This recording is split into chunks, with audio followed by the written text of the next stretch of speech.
Jedi charity. Quote, They that love know the Force, for the Force is love. John the 4th. By love may they be consumed, but by thought, never. The cloud of unknowing. Whoever studies to reach unity of knowledge should begin by searchingly inquiring of themselves how much they love. For love is the motive power of the mind, which draws it out of the world and raises it on high. St. Gregory the Great. The laboratory of the mysteries of the Force is love. Jalaluddin Rumi. Heavens, deal so still. Let the superfluous and lust-dieted man that slaves your ordinance, that will not see because he doth not feel your power quickly. Shakespeare, King Lear, Act 4, Scene 1. Love is infallible. It has no errors, for all errors are the want of love. William Law. unquote. We can only love what we know, and can never know completely what we do not love. Love is a mode of knowledge, and when the love is sufficiently disinterested and sufficiently intense, the knowledge becomes unitive knowledge, and so takes on the quality of infallibility. Where there is no disinterested love, or rather no charity, there is only biased self-love, and consequently only a partial and distorted knowledge both of the self and of the world of things, lives, minds, and spirit outside the self. The lust-dieted man slaves the ordinances of heaven. That is to say, they subordinate the laws of nature and the spirit to their own cravings. The result is that he does not feel, and therefore makes himself incapable of knowledge. His ignorance is ultimately voluntary.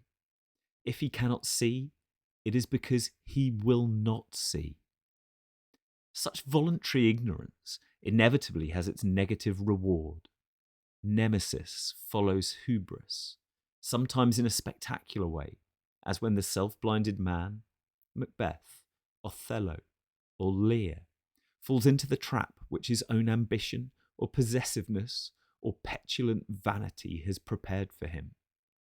Sometimes in a less obvious way, as in the cases where power, prosperity, and reputation endure to the end, but at the cost of an ever-increasing imperviousness to grace and enlightenment, an ever more complete inability to escape, now or hereafter, from the stifling prison of selfness and separateness. How profound can be the spiritual ignorance by which such enslavers of heaven's ordinances are punished, is indicated by the behaviour of Cardinal Richelieu on his deathbed. The priest who attended him urged the great man to prepare his being for its coming ordeal by forgiving all his enemies. "I have never had any enemies," the cardinal replied, with the calm sincerity of an ignorance which long years of intrigue and avarice and ambition had rendered as absolute as had been his political power, save only those of the state.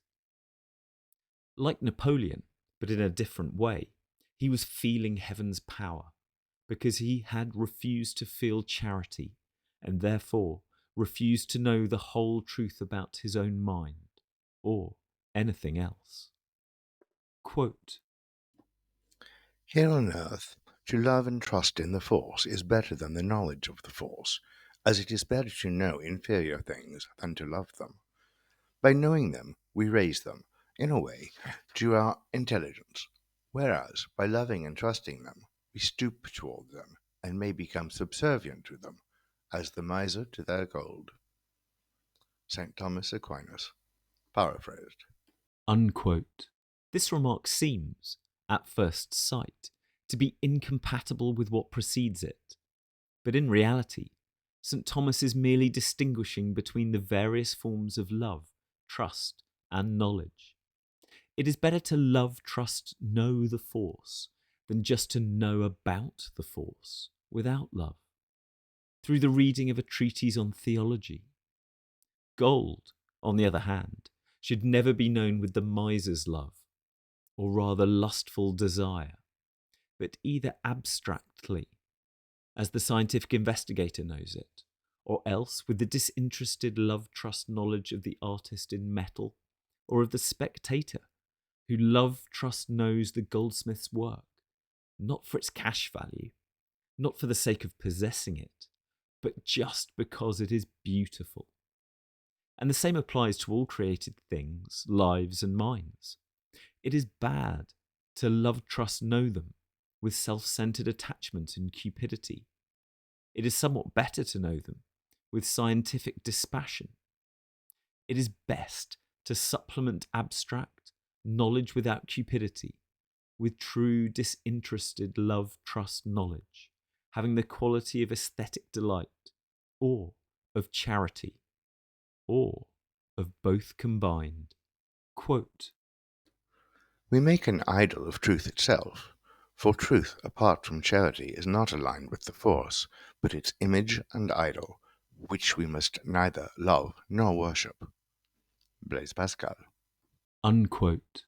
By a kind of philological accident, which is probably no accident at all, but one of the more subtle expressions of humanity's deep-seated will to ignorance and spiritual darkness, the word charity has come, in modern English, to be synonymous with almsgiving, and is almost never used in its original sense, as signifying the highest and most divine form of love, trust, knowledge. Owing to this impoverishment of our, at the best of times, very inadequate vocabulary of psychological and spiritual terms, the word love has had to assume an added burden. The force is love, we repeat glibly, and that we must love our neighbours as ourselves. But love, unfortunately, stands for everything from what happens when, on the screen, two close-ups rapturously collide, to what happens when a John Woolman or a Peter Claver feels a concern about slaves because they are temples of the force. From what happens when crowds shout and sing and wave flags in the Sport Palast or the Red Square, to what happens when a solitary contemplative becomes absorbed in the prayer of simple regard. Ambiguity in vocabulary leads to confusion of thought, and in this matter of love, confusion of thought admirably serves the purpose of an unregenerate and divided human nature that is determined to make the best of both worlds. To say that is, serving the force, while in fact it is serving Mammon, Mars, or Priapus. Systematically, or in brief aphorism and parable, the masters of the spiritual life have described the nature of true charity and have distinguished it from the other, lower forms of love. Let us consider its principal characteristics in order. First, charity is disinterested, seeking no reward, nor allowing itself to be diminished by any return of evil for its good. The force is to be loved for itself, not for its gifts. Persons and things are to be loved for the sake of the force, because they are temples of the force. Moreover, since charity is disinterested, it must of necessity be universal. Quote, Love seeks no cause beyond itself and no fruit. It is its own fruit, its own enjoyment. I love because I love. I love in order that I may love. Of all the motions and affections of the soul, love is the only one by means of which the creature, though not on equal terms, is able to channel the force, and to give back something resembling what has been given to it. When the force loves, it only desires to be loved, knowing that love will render all those who love it happy. Saint Bernard de Clairvaux.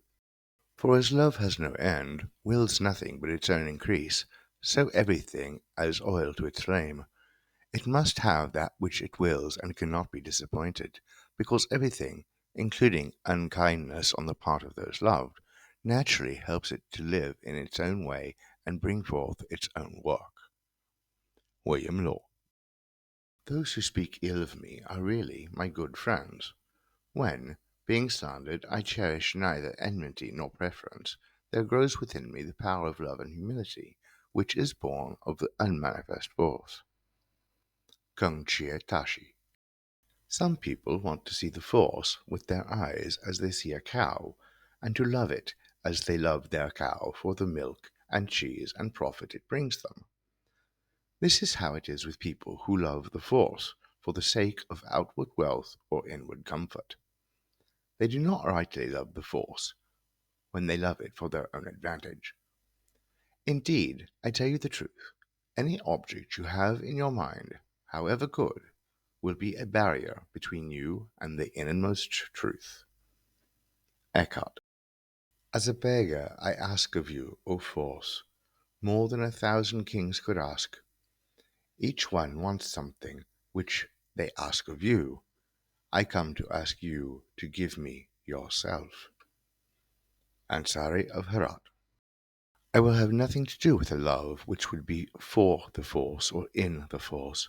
This is a love which pure love cannot abide, for pure love is the force itself.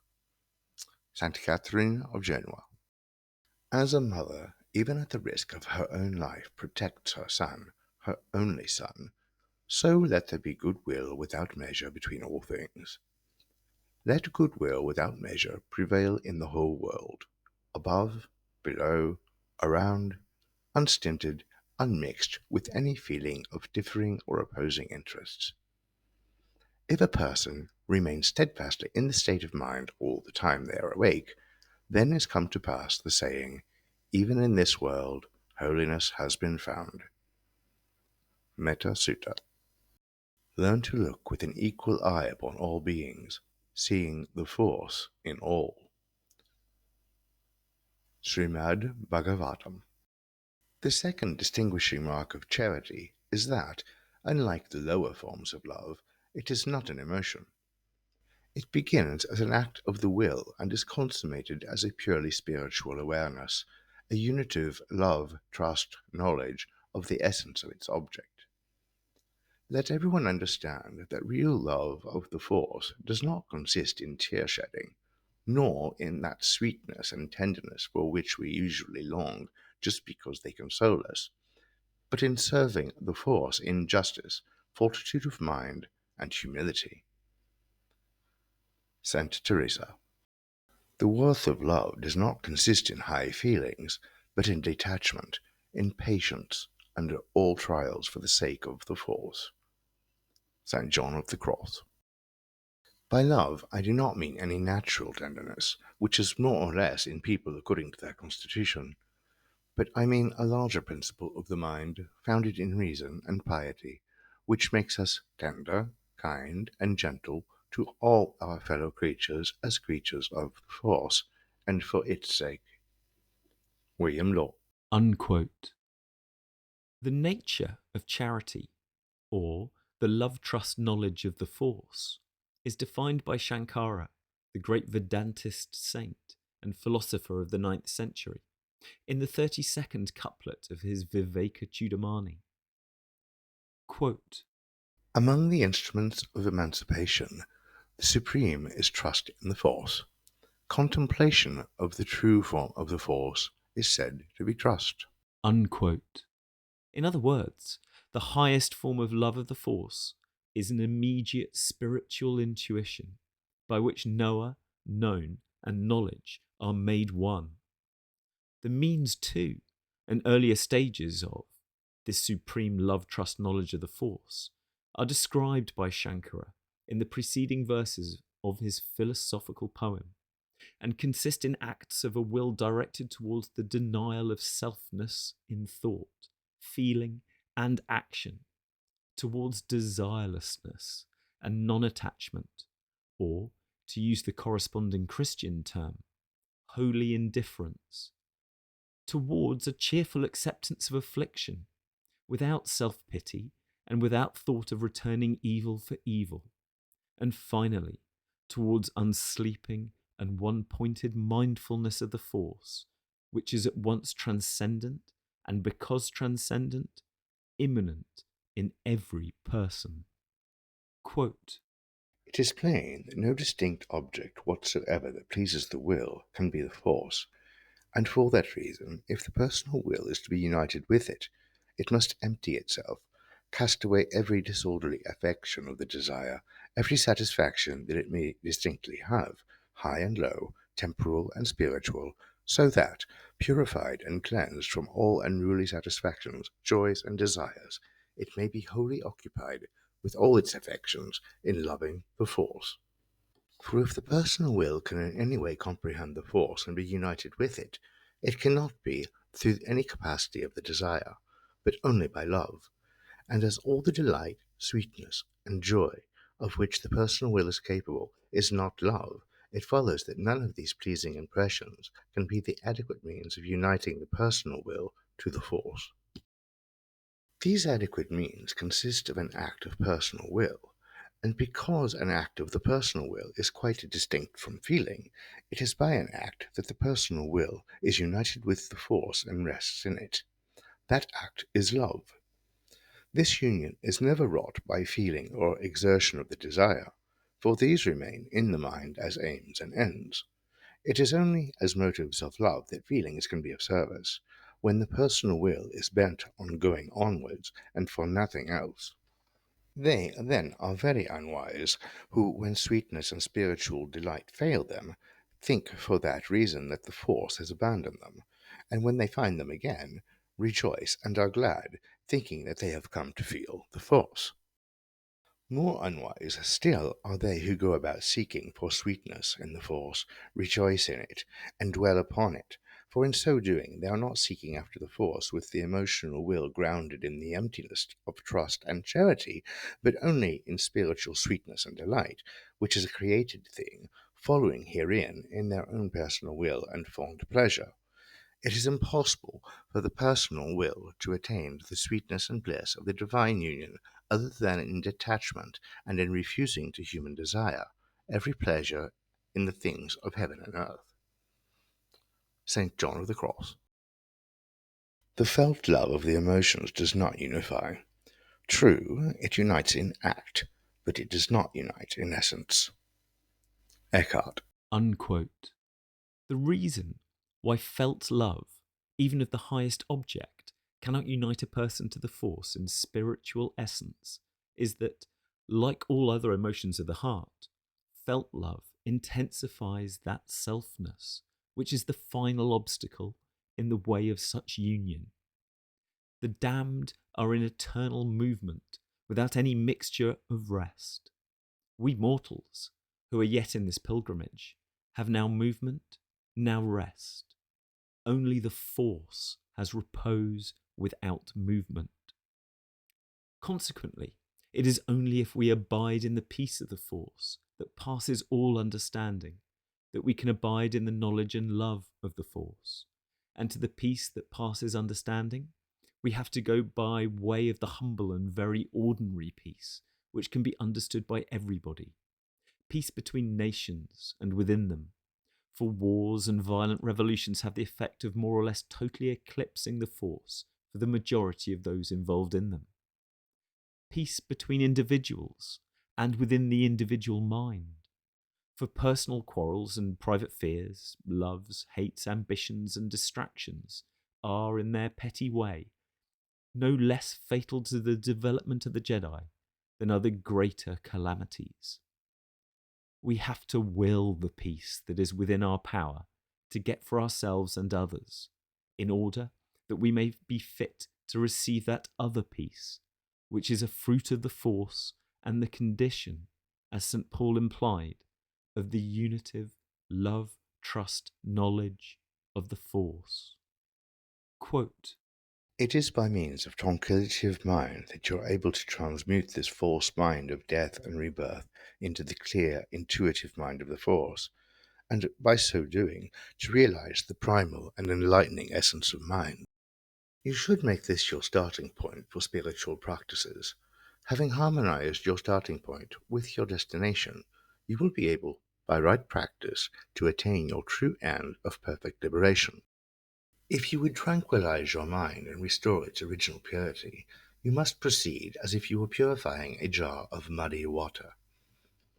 You first let it stand until the sediment settles at the bottom, when the water will become clear, which corresponds with the state of mind before it was troubled by defiling passions. Then you carefully strain off the pure water. When the mind becomes tranquilized and concentrated into perfect unity, then all things will be seen, not in their separateness, but in their unity, wherein there is no place for the passions to enter, and which is in full conformity with the mysterious and indescribable purity of liberation. Soangama Sutra. This identity out of the Force, into the Force, and with the Force, is the source and fountainhead and breaking forth of glowing love. Eckhart. Unquote. Spiritual evolution, as we have had occasion to discover in several other contexts, is always spiral and reciprocal. Peace from distractions and emotional agitations is the way to charity. And charity, or unitive love, trust, knowledge, is the way to the higher peace of the Force. And the same is true of humility, which is the third characteristic mark of charity. Humility is a necessary condition of the highest form of love, and the highest form of love makes possible the consummation of humility in a total self-naughting. Quote, Would you become a pilgrim on the road of love? The first condition is that you make yourself humble as dust and ashes. Ansari of Herat. I have but one word to say to you concerning love for your neighbour, namely that nothing save humility can mould you to it. Nothing but the consciousness of your own weakness can make you indulgent and pitiful to that of others. You will answer, I quite understand that humility should produce forbearance toward others, but how am I first to acquire humility? Two things will bring that about, but you must never separate them.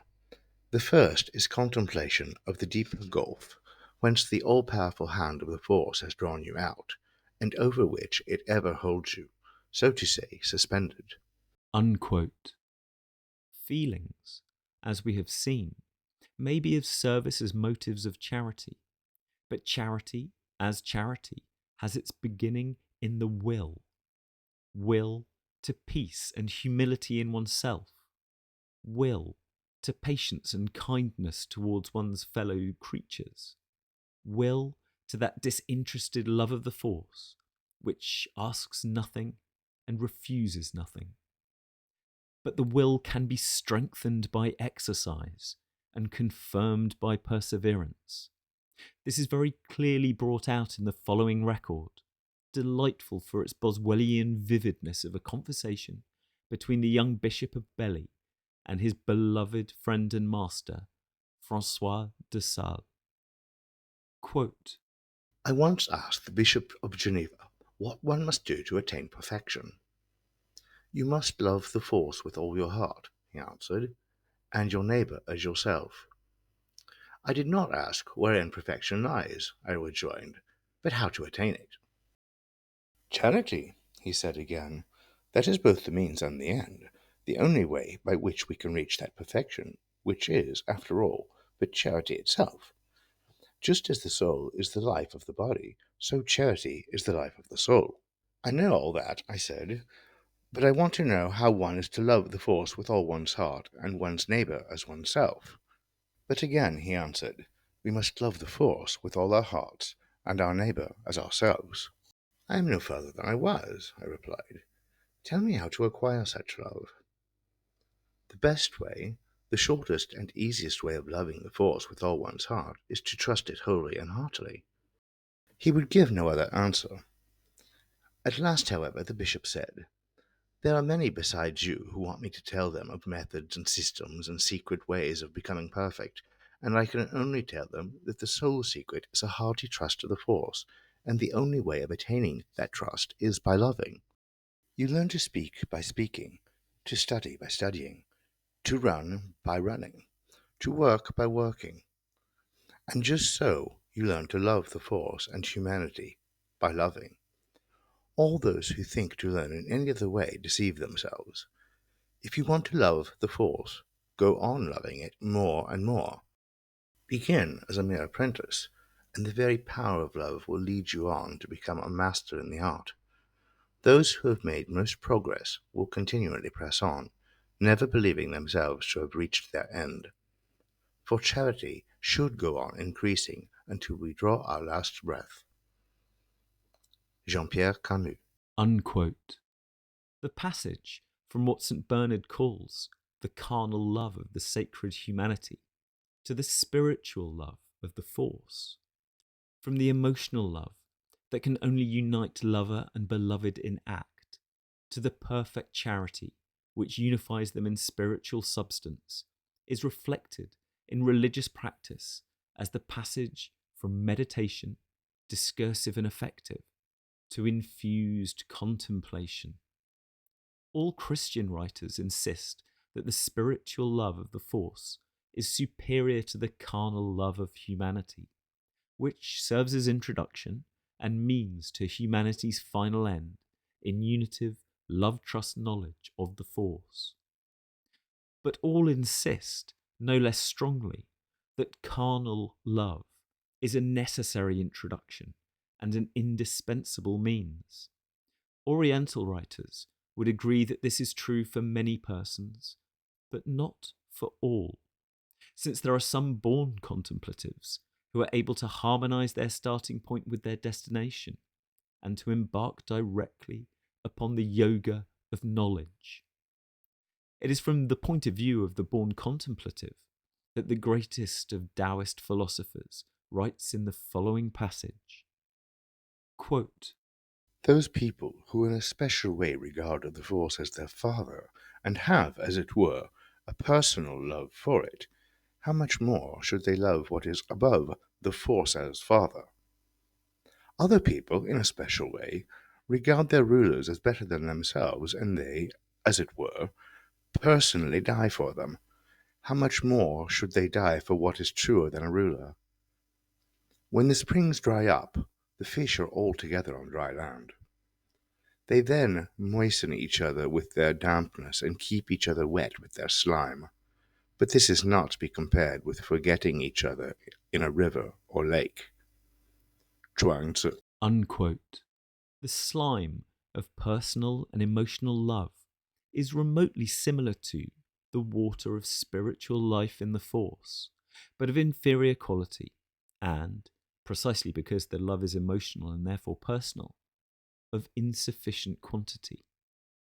Having, by their voluntary ignorance, wrongdoing and wrong-being, caused the divine springs to dry up, human beings can do something to mitigate the horrors of their situation by keeping one another wet with their slime. But there can be no happiness or safety in time, and no deliverance into eternity, until they give up thinking that slime is enough, and, by abandoning themselves to what is in fact their element, call back the eternal waters. To those who seek first the Force, all the rest will be added. From those who, like the modern idolaters of progress, seek first all the rest in the expectation that, after the harnessing of atomic power and the next revolution but three, the Force will be added, everything will be taken away. And yet, we continue to trust in progress, to regard personal slime as the highest form of spiritual moisture, and to prefer an agonizing and impossible existence on dry land to love, joy, and peace in our native ocean. Quote, The sect of lovers is distinct from all others. Lovers have a religion and a faith all their own. Jalaluddin Rumi. The soul lives on that which it loves, rather than in the body which it animates. For it has not life in the body, but rather gives it to the body, and lives in that which it loves. St. John of the Cross. Temperance is love surrendering itself wholly to the force which is its object. Courage is love bearing all things gladly for the sake of the force which is its object. Justice is love serving only the force which is its object, and therefore rightly ruling. Prudence is love making wise distinctions between what hinders and what helps itself. St. Augustine. Unquote. The distinguishing marks of charity are disinterestedness, tranquility, and humility. But where there is disinterestedness, there is neither greed for personal advantage nor fear for personal loss or punishment. Where there is tranquility, there is neither craving nor aversion, but a steady will to conform to the force on every level of existence, and a steady awareness of the divine suchness and what should be one's own relations to it. And where there is humility, there is no censoriousness and no glorification of the ego or any projected alter ego at the expense of others, who are recognized as having the same weaknesses and faults, but also the same capacity for transcending them in the unitive knowledge of the force as one has oneself. From all this, it follows that charity is the root and substance of morality, and that where there is little charity, there will be much avoidable evil. All of this has been summed up in Augustine's formula: love and do what you like. Among the later elaborations of the Augustinian theme, we may cite the following from the writings of John Everard, one of those spiritually minded 17th century Jedi whose teachings fell on the deaf ears of warring factions and, when the revolution and the military dictatorship were at an end, on the even deafer ears of Restoration clergymen and their successors in the Augustan age. Just how deaf those ears could be, we may judge by what Swift wrote of his beloved and morally perfect Hunyna hymns. The subject matter of their conversations, as of their poetry, consisted of such things as friendship and benevolence, the visible operations of nature or ancient traditions, the bounds and limits of virtue, the unerring rules of reason. Never once do the ideas of the force, or charity, or deliverance engage their minds, which shows sufficiently clearly what the Dean of St. Patrick's thought of the religion by which he made his money. Quote, Turn the person loose who has found the living force within themselves, and then let them neglect the outward if they can. Just as you would say to a person who loves their partner with all tenderness, you are at liberty to beat them, hurt them, or kill them, if you want to. John Everard. unquote. From this, it follows that where there is charity, there can be no coercion. Quote, The force forces no one, for love cannot compel, and service to the force, therefore, is a thing of perfect freedom.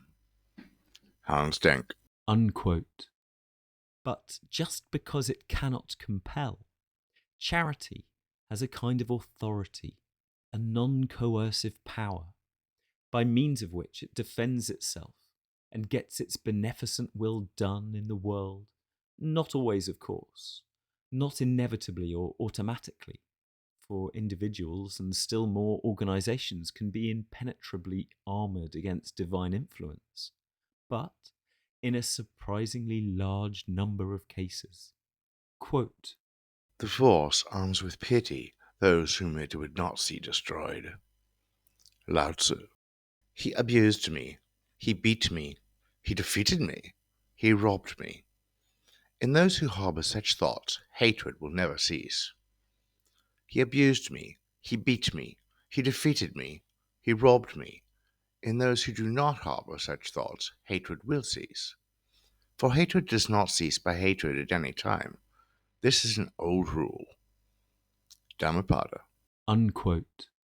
Our present economic, social, and international arrangements are based, in large measure, upon organised lovelessness. We begin by lacking charity towards nature, so that instead of trying to cooperate with the force on the inanimate and subhuman levels, we try to dominate and exploit. We waste the earth's mineral resources, ruin its soil, ravage its forests, pour filth into its rivers, and poisonous fumes into its air. From lovelessness in relation to nature, we advance to lovelessness in relation to art, a lovelessness so extreme that we have effectively killed all the fundamental or useful arts and set up various kinds of mass production by machines in their place. And of course, this lovelessness in regard to art is at the same time a lovelessness in regard to the human beings who have to perform the foolproof and grace-proof tasks imposed by our mechanical art surrogates, and by the interminable paperwork connected with mass production and mass distribution. With mass production and mass distribution go mass financing, and the three have conspired to expropriate ever increasing numbers of small owners of land and productive equipment, thus reducing the sum of freedom amongst the majority and increasing the power of a minority to exercise a coercive control over the lives of their fellows. This coercively controlled minority is composed of private capitalists or governmental bureaucrats, or of both classes of bosses acting in collaboration. And of course, the coercive and therefore essentially loveless nature of the control remains the same, whether the bosses call themselves company directors or civil servants. The only difference between these two kinds of oligarchical rulers is that the first derive more of their power from wealth than from position within a conventionally respected hierarchy, while the second derive more power from position rather than from wealth. Upon this fairly uniform groundwork of loveless relationships are imposed others, which vary widely and from one society to another, according to local conditions and local habits of thought and feeling. Here are a few examples.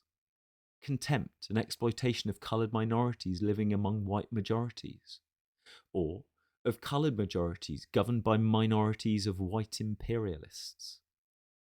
Hatred of Jews, Catholics, Freemasons, or any other minority whose language, habits, appearance, or religion happens to differ from those of the local majority. And the crowning superstructure of uncharity is the organised lovelessness of the relations between state and sovereign state.